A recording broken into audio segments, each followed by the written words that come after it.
This is going to be part 2. Now that we know how to create an object, manipulate an object, it's time to build a vase. To build a vase, I'm going to create a polygon cube.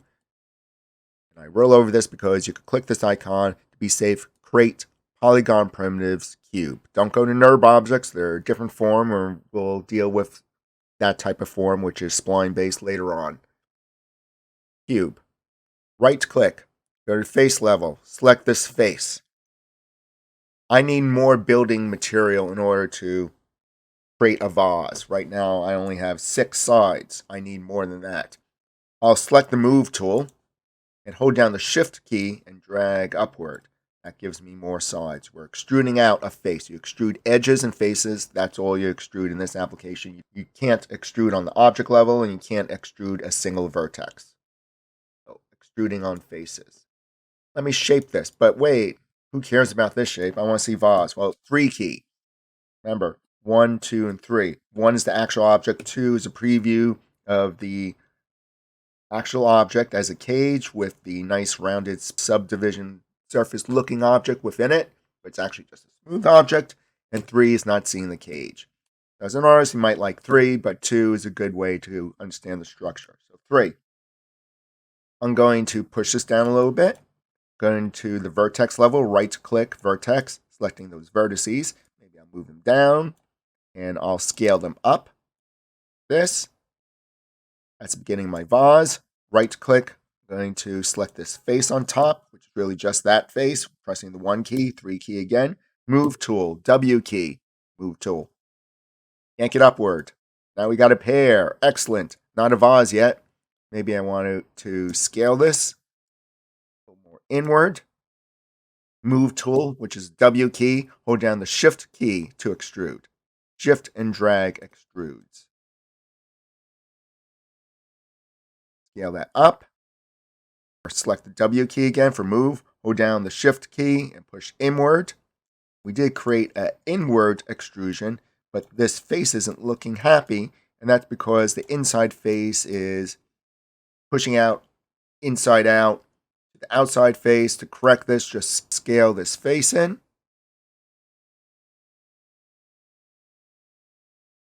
Scale it smaller.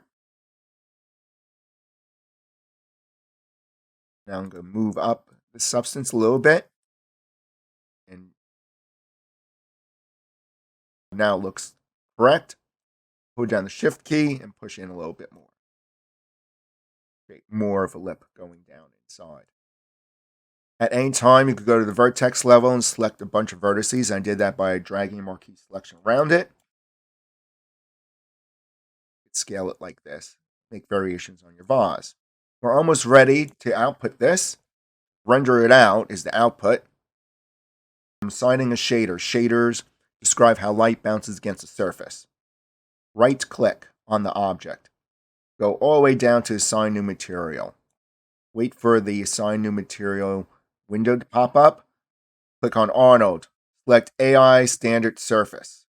And that applies an Arnold shader. And that's what we're going to be using to output this object. Off on the right side in the attribute editor should be the color swatch exposed. If it's not, because you clicked off something when you re-click, you might have to click on a bunch of these forward triangles. Right? Use the forward triangle arrows to get to the last tab. That's your shader tab. Click on it. Then I can pick a color. I'll click off here. Let me make a duplicate of this object. I'll hold down the Shift key, and on the object level, when you hold down the Shift key and move, it clones it. On the component level, which is the face and edge, Shift, drag, creates an extrusion. On the object level, Shift and drag makes another duplicate of that object. So right click on this object, go down to the vertex level, and I'll just skew it a little bit. And I'm going to show you the soft selection tool, which is the B key. Let me select a bunch of these. Pressing the B key becomes a soft selection. A soft selection has a fall off among that component. So when I drag, try not to get the extra vertices here. Let me do this at a different angle. Let me drag here first. That creates a nice fall off vase. Now up here, when I selected, we can see these inside out vertices happening again. And to get rid of that, it just means the soft selection isn't strong enough. Hold down the B key as in brush and the left mouse button to make it bigger or smaller. And we're adjusting the fall off. I'll make it bigger. So now when I select these vertices on here, move them a bit. E has to be a lot bigger.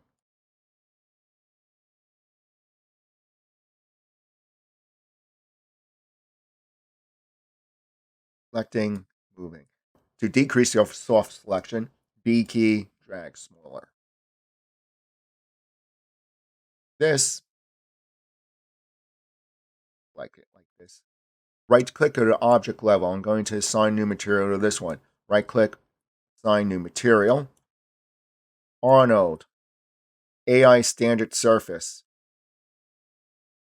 Finding the AI standard surface tab in the attribute editor. This is the attribute editor. If you don't see the attribute editor, press Control A, or Windows General Editor's attribute editor will show it. There's also a shortcut right over here. Anyway, with this object selected, clicking, we're almost ready to render. Let me make a table for it. I'm going to use this cube to be the table for each one. Make it bigger.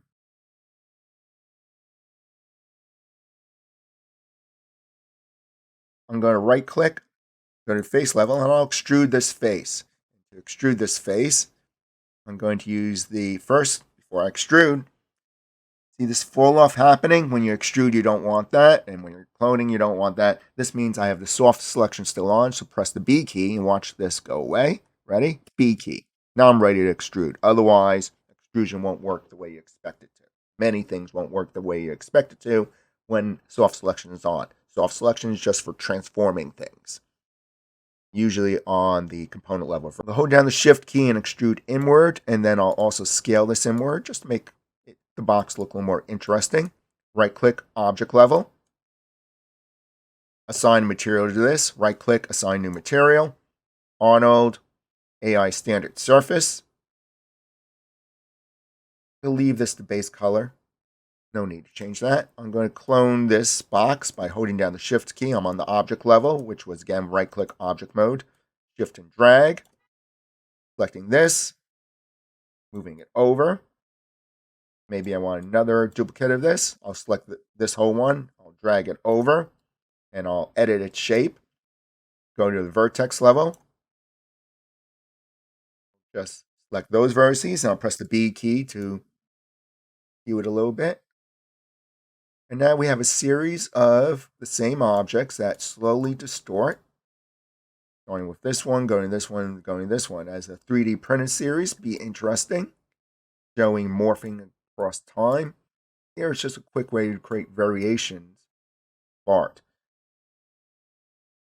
So this is something you don't want, where you have these faces inside out.